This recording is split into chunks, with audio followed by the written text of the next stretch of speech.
Diddy's former bodyguard Gene Deal has recently issued a warning to Diddy's son Christian about the potential dangers he faces. It turns out that Christian is linked to the leak of footage involving Cassie, which ultimately contributed to Diddy's legal troubles and his time in jail. That King Combs came out with, where he was coming at 50 and coming at everybody, coming at his dad. Like, how you feel about that record? Well, first I want to say to this young man, before somebody take his head off, because see, that's that new school bull crap that these kids out here, they easy to fly out their mouth with that. You don't invite a man to your private. You don't invite a man to your private unless you doing the Diddy. If two men lay down, how many homos get up? Let me tell you, young man, 2 up. You understand? So don't invite a man to your private, because that man will see you and take your head off. Especially somebody like 50. You don't send or let a boy do a man's job. I don't know if he need that type of attention or he want that type of attention. Evidently he do. But 50 is the wrong dude that you want to do that type of attention, get that kind of attention from, bro. In the infamous words of Waka Flocka, that could go hard in the paint. And I don't believe that this cat would even put out some trash like that and really didn't know what he was doing. He's teasing the federal government. And I told y'all, the Southern District of New York do not. It appears that Diddy's own son could be the reason he faces a potential life sentence for his extensive list of crimes. He did that shit. Something get leaked to the press. Do you notice that, right? As soon as he did that dumb shit, talking about, well, we did this and we did that. We had this over here, y'all went to the wrong house. Some went to, he said, well, we gonna show you how wrong we are. Yo, CNN, run this. Action, roll them. Don't play with the feds, bro. Because you gotta realize this. They got a lot of time. All they got is time. In fact, it seems that Christian doesn't seem to care much about his dad at all. I've worked in law enforcement for 27 years, and I had the opportunity to see Hyden. It's a place, whereas they have the state, the feds, the NYPD, the Department of Corrections, and the state police. Yo, this place could be half of a basketball court. That's where they just got lines of computers with officers of all different people and officers just on the internet. Whoever's over that case, whoever's working that case, don't you know they saw that and took it to their boss? Christian King was seen celebrating with his girlfriend Raven just 2 days after attending his father Diddy's court hearing related to sex trafficking. In a video shared online, the Love You Better rapper enjoyed the evening with Raven after she spoke at a panel on funding on Saturday.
The couple shared a kiss while dancing, surrounded by friends, and Christian proudly told the camera that he had the baddest girl in the world.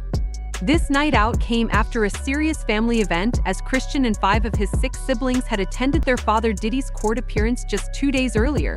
Diddy, the founder of Bad Boy Records, is facing serious charges, and his mother, Janice Combs, was present to support him, publicly defending him against what she called a public lynching. Reports indicate that Diddy entered the courtroom in jail attire through a side door. Despite pleading not guilty, he was denied bail for the 3rd time, and the judge set a trial date for May 5th.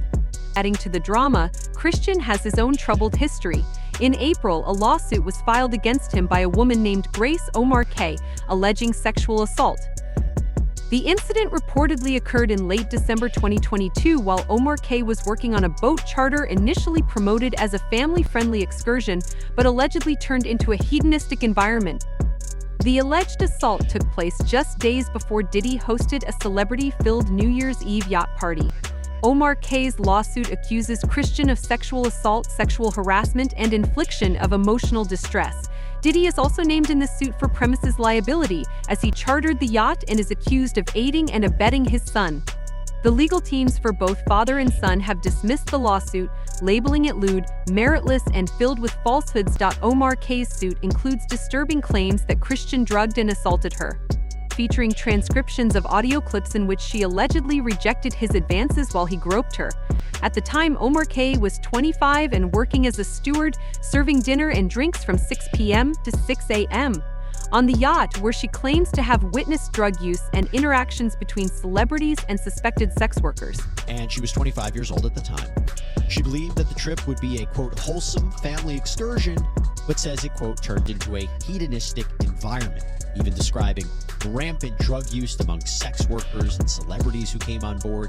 She believes that the alcohol on the yacht had been laced with drugs because she says women would have one drink and then almost immediately pass out or start falling over.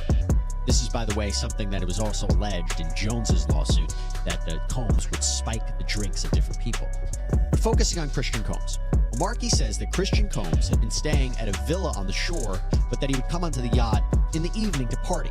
And on December 28, 2022, Christian reportedly arrived very intoxicated and then proceeded to pressure Markey to take shots of tequila. She further claims that Christian Combs arrived on the boat heavily intoxicated and directed an uncomfortable amount of attention toward her. The lawsuit states that Christian pressured her to take shots of tequila, which she suspects may have been spiked, and that he later became aggressive, groping her inappropriately. The suit also mentions audio recordings made by producer Rodney Lil Rod Jones, who was present at the time, and asserts that he has hours of footage documenting illegal activities involving Diddy and his staff. Markey reportedly told Christian, quote, "Excuse me, you don't touch my legs like that. I'll move my legs where I want to. If I want to do this, then I will. You don't touch my legs like that." Markey then says that she told Christian she couldn't stay with him unless it was approved by a supervisor, all of whom she knew would be asleep at the time, so this was a way for her to get out of the situation. She claims that Christian said, "Who can I talk to? I'm going to say I requested you right now." Markey then says she responded with, quote, "Well, you can take your hand off my ass for the first thing." Markey says that she tried to go back to her work, but Christian found her again, wanted her to find him a place to sleep for the night. So she ended up taking him to the cinema room for the yacht, which doubled as a place for people to sleep.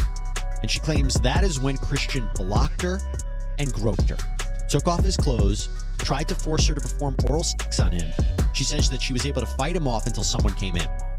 Now, the lawsuit goes on to say that Markey told the yacht captain what happened the very next day, but he didn't believe her, didn't do any sort of real investigation, She says the captain retaliated against her for months after the alleged assault before ultimately firing her in May of 2023.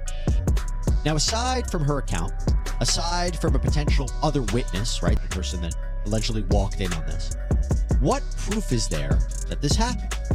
Well, she reportedly has photos of the bruises that she says were caused by this event with Christian Combs. The quote was, "Our attempts to share this proof with Mr. Jones's attorney, Tyrone Blackburn, have been ignored, as Mr. Blackburn refuses to return our calls." Holly goes on to say, "We will address these outlandish allegations in court and take all appropriate action against those who make them." Then, the attorneys from Universal Music Group, one of the defendants who are also being sued by Rodney Jones for their alleged participation and facilitation of the abuse and trafficking claimed by Jones, they argued that the claims were so, quote, offensively false that one of these attorneys, Donald Zakarin, wrote, "A license to practice law is a privilege. Mr. Blackburn, plaintiff's lawyer, has misused that license to self-promote, gratuitously, falsely, and recklessly accusing the UMG defendants of criminal behavior." So a lot of back and forth that we're seeing right here. And again, to be clear, everything that Diddy and his sons are facing are accusations. They haven't even been criminally charged. These are civil lawsuits. There has been no finding by a judge or jury that they are liable at this point. Having said all of that, this is a very significant development. This is undoubtedly a major development, as Diddy is now in jail, and even more shocking revelations about him and his family continue to emerge.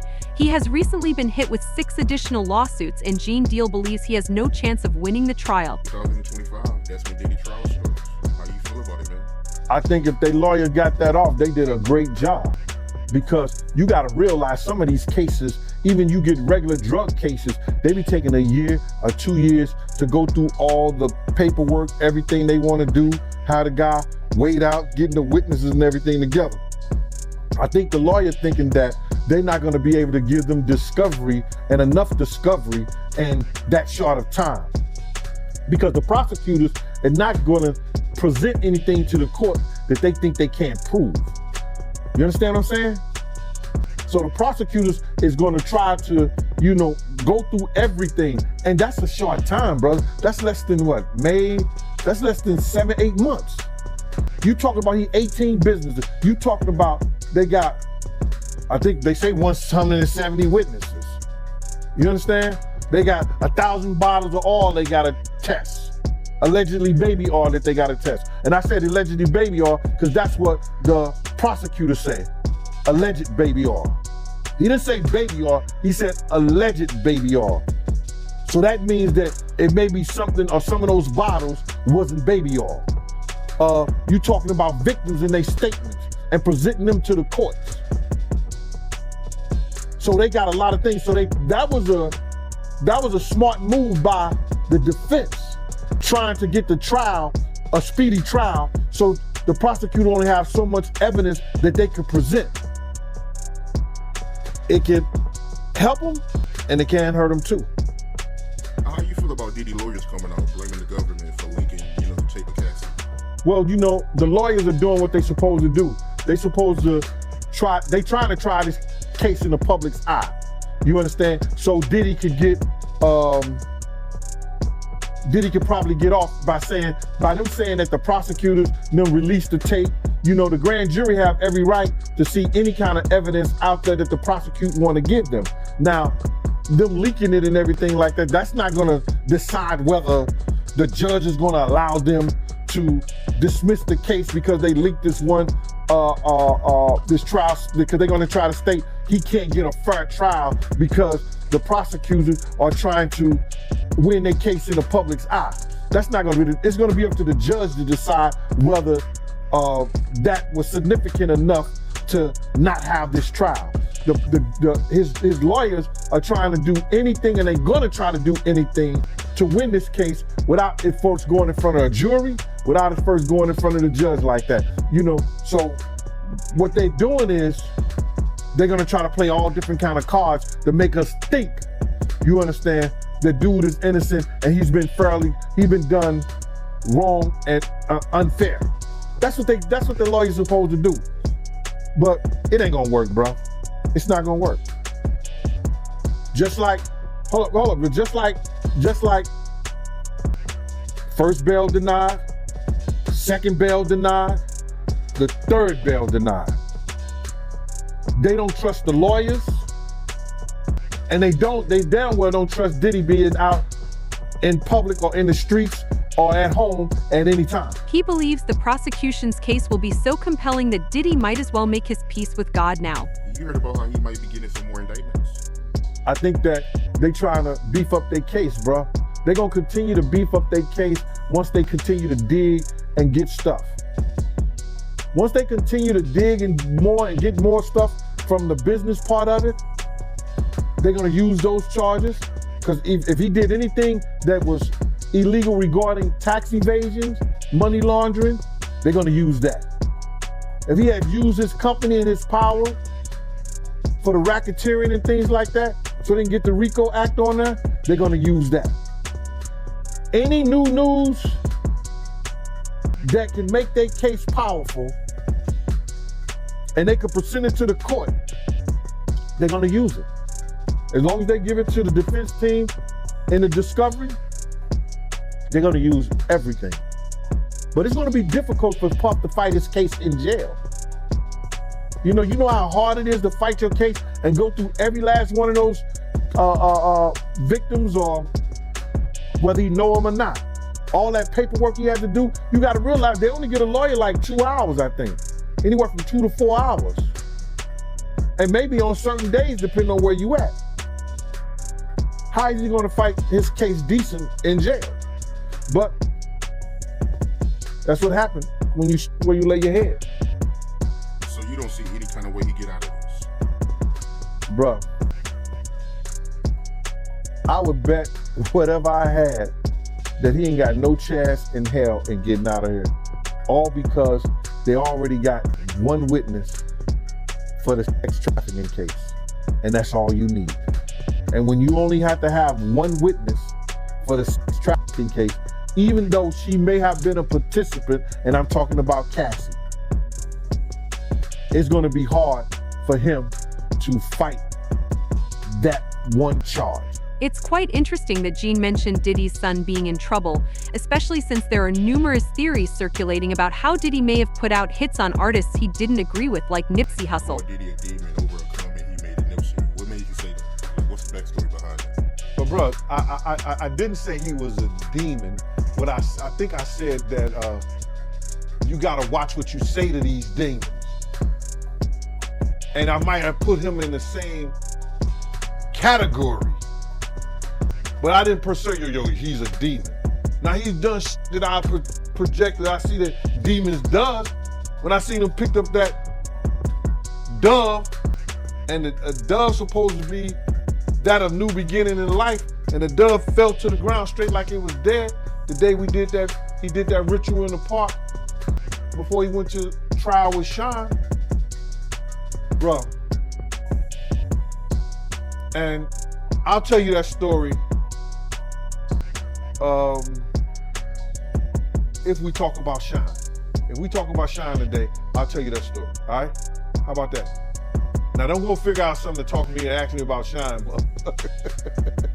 Yeah, but if we talk about Sean, I'll ask that. But what you was asking me is that, listen here, man. I did not know Nipsey Hussle. I knew of him and the positive things that he was trying to do out there in his community. The music that he was putting out, that I could say, based on conversations that I heard him speak, that the man was spiritually connected. He was a child of God. He had got in front of Puffy one time, and he told Puff that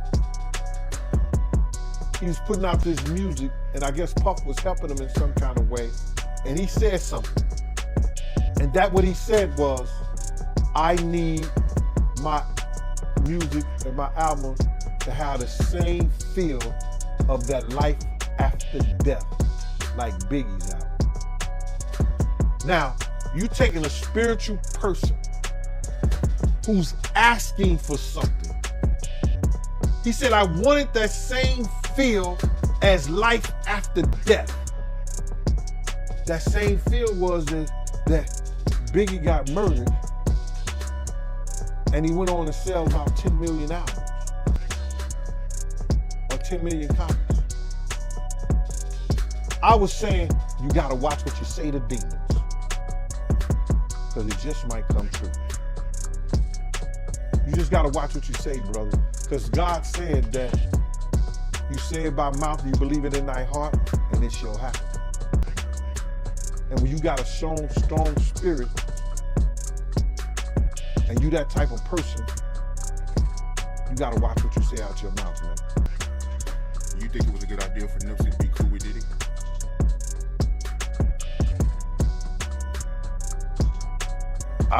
I really can't speak on what and the reason why that man would, when he was already doing a great job himself with the team that he had. But somebody convinced him that that would be a good look for him.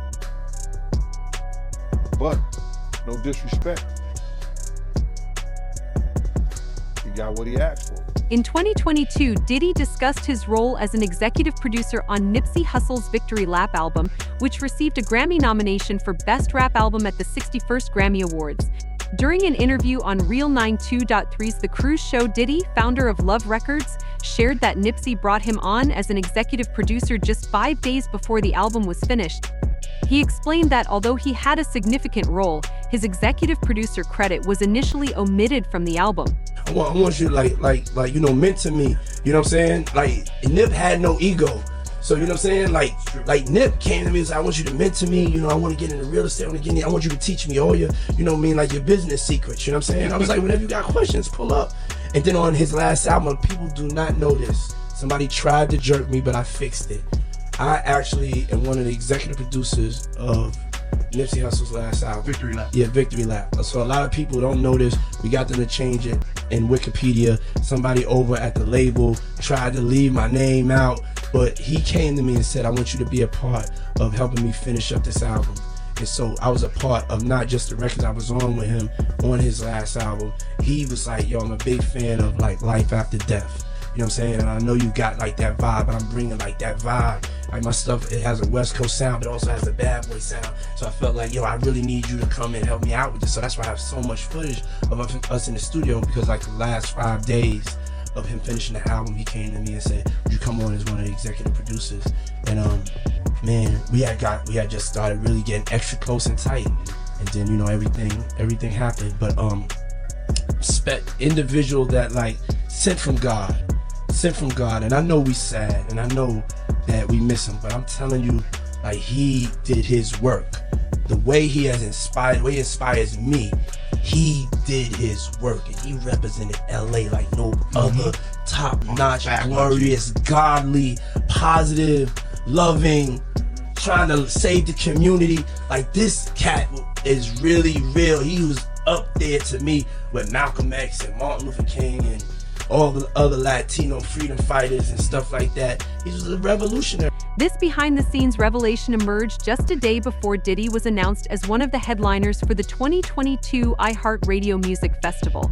However, Nipsey isn't the only name speculated to be linked to Diddy's shocking antics. They claiming that she was harassing a female about getting an abortion who was pregnant with Diddy baby. You heard about that?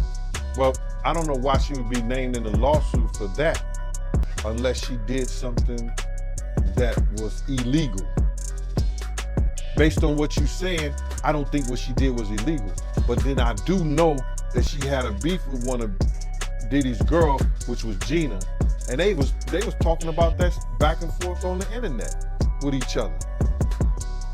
Or somebody had posted some of the language and the verbiage between them two when she was saying that telling the girl Gina, if Diddy told you to eat my box, you would do it.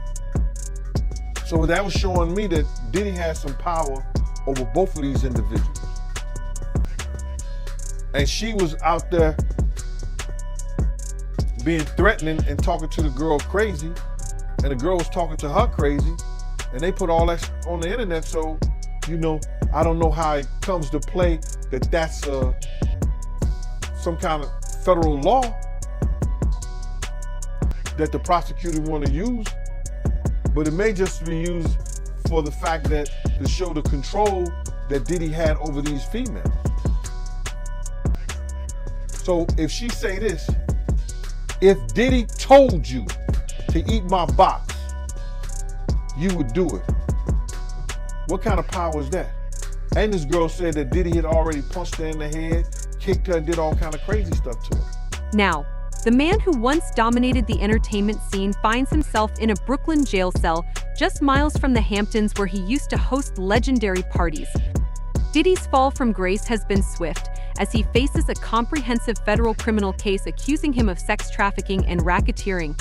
In addition to these serious charges, more than a dozen civil lawsuits have been filed against him, alleging assault, rape, and sexual extortion. One attorney claims to represent over 100 alleged victims of sexual abuse. We know what we're up against. We did not enter this fray blindly. I wish it was my last such fray. I wish this type of behavior wasn't so pervasive. But it is what it is, so we will press on. As I said, our law firms have been retained by 120 individuals at this point to pursue cases in civil court against Sean Diddy Combs. You should know, in this group, it is evenly divided between males and females. There are 60 males and 60 females who have joined us to pursue these claims as plaintiffs. In this group, 62% identify as African American, 30% are white, and the remainder are Hispanic or Asian. The victims are from more than 25 states. The majority are from California, New York, Georgia, and Florida. I want to focus on the ages of these victims. When we talk about the ages of the victims when the conduct occurred, it's shocking. Our youngest victim at the time of the occurrence was 9 years old. We have an individual who was 14 years old. We have one who was 15. 25 of the 120 individuals who are plaintiffs in these cases were minors at the time of the acts complained of. The time frame of the acts complained of is very wide. The conduct at issue spans from the years 1991 all the way till this year, 2024. If you wonder why there are so many alleged victims, that's your answer. We're talking about more than 25 years of this type of conduct. How do you think this situation will unfold for Diddy? Share your thoughts in the comments below. Thanks for watching, and we'll see you in the next video.